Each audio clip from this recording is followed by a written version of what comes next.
जब अहले खिरत की बातों पर कुछ जाहिल शोर मचाते हों, जब अहले खिरत की बातों पर कुछ जाहिल शोर मचाते हों, जब बुलबुल हो तस्वीरें चमन और कौवे गीत सुनाते हों, जब चिड़ियों के इन घोंसलों में कुछ सांप उतारे जाते हों, जब माली अपने हाथों से गुलशन में आग लगाते हों, उस दौर में हम दीवानों से तुम कहते हो खामोश रहो। महज कागज के पन्नों पर उकेरी गई कोरी भावनाएं नहीं, बल्कि सच्चाई, नैतिक मूल्यों और मौलिक अधिकारों की बारीकियों पर सैकड़ों बहसों के बाद अंगीकार की गई एक मुकद्दस किताब, भारत का संविधान, जो भारत को एक संप्रभु, समाजवादी, धर्मनिरपेक्ष, लोकतांत्रिक गणराज्य घोषित करता है। हम आज यहां एक बेहद जरूरी बहस के लिए इकट्ठा हुए हैं। कानून के रखवालों की मौजूदगी से विज्ञान भवन का कोना कोना रोशन है। मैं अभिषेक मनु सिंघवी जी को और उनकी पूरी टीम को मुबारकबाद देता हूं इस बात के लिए कि इस मुश्किल दौर में इस लड़ाई का अलंबरदार बनने का जो फर्ज आपने निभाया है वो बहुत ही तारीफ के काबिल है। किसी भी लोकतांत्रिक व्यवस्था में अगर हाकिम के दिमाग में यह बात घर कर जाए कि मेरा आदेश ही है मेरा शासन, तो फिर यहां से शुरू होती है बुनियादी परेशानी। जिनके जहनों में फिल्मी डायलॉग घर कर जाते हैं, उनकी नजर में संविधान के पन्नों की अहमियत नहीं रह जाती है। साथियों, याद करिए, संविधान निर्माता डॉक्टर बाबा साहब अंबेडकर जी कहते थे कि आर्टिकल 25 संविधान की आत्मा है। हर नागरिक को धर्म को स्वतंत्र रूप से मानने की और उसके प्रचार प्रसार की आजादी है। लेकिन मौजूदा सरकारें संविधान की रूह के साथ छेड़छाड़ कर रही हैं। धर्मांतरण विरोधी कानून हो, लव जिहाद का कानून हो, सीए का कानून हो, वक्फ अमेंडमेंट एक्ट हो या फिर बुलडोजर का एक्शन हो, यह सिर्फ संविधान की रूह के साथ छेड़छाड़ नहीं, बल्कि डॉक्टर बाबा साहब अंबेडकर की आत्मा के साथ भी नाइंसाफी है। मेरी आंखों के सामने देश के कोने कोने से आए हुए वकील साथी बैठे हैं। जिस सरकार में बैठे हुए लोगों को संविधान में निहित सेकुलरिज्म और सोशलिज्म जैसा शब्द नासूर लगता हो, और सिर्फ लगता ना हो बल्कि इसको पब्लिकली कहने की हिम्मत भी जुटा ले रहे हों, तब फिर समझ लीजिए कि खतरे बहुत बड़े हैं।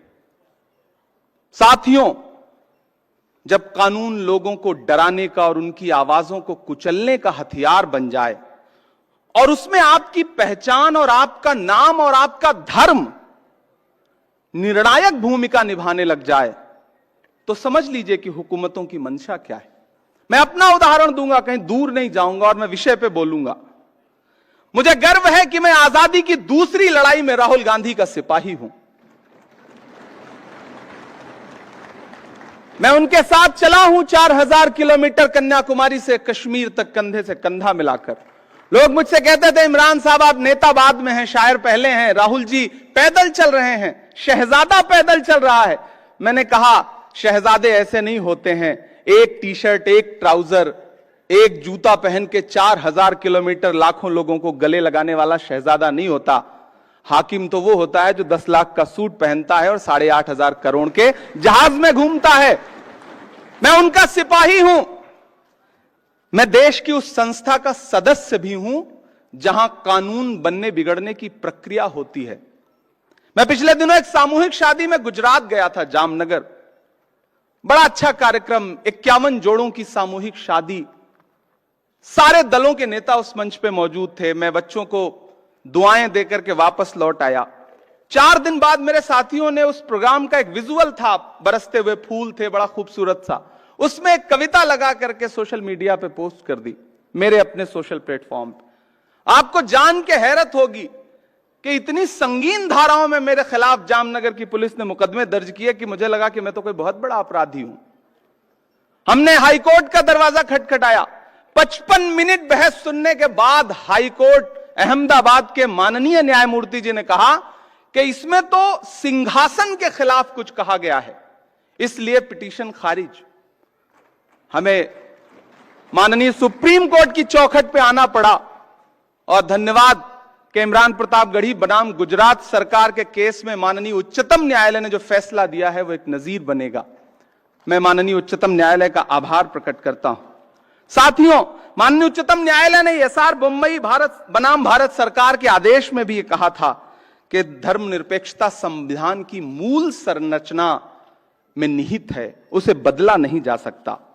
अब जब पुलिस थाने टॉर्चर चैंबर में बदल चुके हों, मैं बहुत जरूरी बात कह रहा हूं, अब जब पुलिस थाने टॉर्चर चैंबर में बदल चुके हों, जब पुलिस मशीनरी अपने आकाओं के लिए पर्सनल आर्मी की तरह व्यवहार कर रही हो, जब पुलिस एनकाउंटर मेडल हासिल करने का जरिया बन चुका हो, जब राज्य सरकारें लोगों के आशियाने उजाड़ करके अपना वोट एकजुट करने के प्रयासों में लगी हों, जब जालिम बुलडोजर किसी के लिए शौर्य का प्रतीक बन चुका हो, तब यह बहस और जरूरी हो जाती है कि देश धर्म से चलेगा या संविधान से चलेगा।